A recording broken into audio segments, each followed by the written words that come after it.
Okay, I've touched on this subject many times so far in this course, and that is the idea of the cog paradigm, right? That the cinematographer, especially in the commercial world, is simply a cog in the wheel. The gears continue to spin with commercial production. If you're not on the project, someone else will be, and it will just keep going and going and going. The same goes for the production process when it comes to other departments, right? This filmmaking as a whole takes so many individuals coming together to put all of their effort into making this thing. And you cannot neglect the fact that other departments exist. Other departments can take priority versus camera, grip, lighting, the departments that you look after.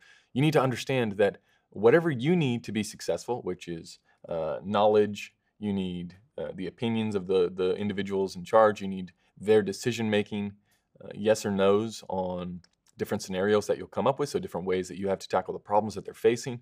You need their opinions, you need their time, you need their responses. They have to be quick, they have to be effective, they have to be to the point so that you're not wasting your time.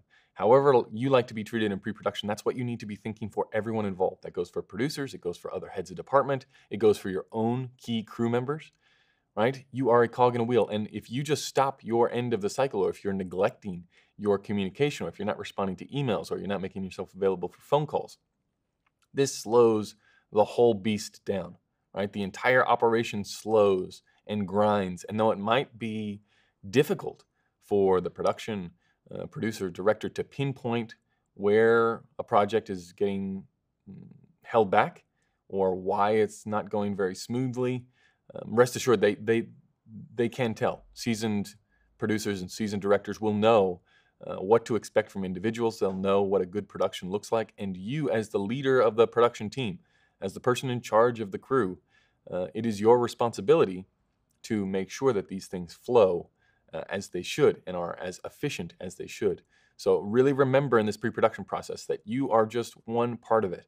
And to keep all of the other parts moving successfully, you have to do your part as quick as you can, be as clear as you can, what you want, what you're after. Nothing worse than being indecisive about what you're after, right? The same way that you would want a director to be very clear on the vision that they saw for the project, you need to be very clear in your prescription of what you're after from the production design, what you're after from wardrobe, if you're going to have influence in those conversations. You just need to have an opinion. You need to make it clear. It has to be succinct. And the more you can do that and practice this skill, the more you're going to be appreciated and the more that you'll see that input in the final project, which is key, right? You don't want to just waste your time in pre-production talking about things or suggesting things that will never come to fruition. You have to identify where can I get in and how early on in the process. I know that art department, I'm going to probably have to be much earlier than that.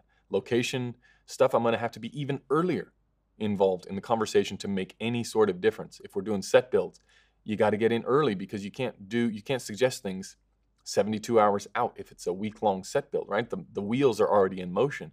With your gear and with your crew, you can be a little bit, the timelines are a little bit different. You can be slightly more delayed in your responses there, but still, the more on top of it you are, the more likely it is to come true. And that really is the cog paradigm and something to keep in the back of your mind throughout the entire pre-production and production process.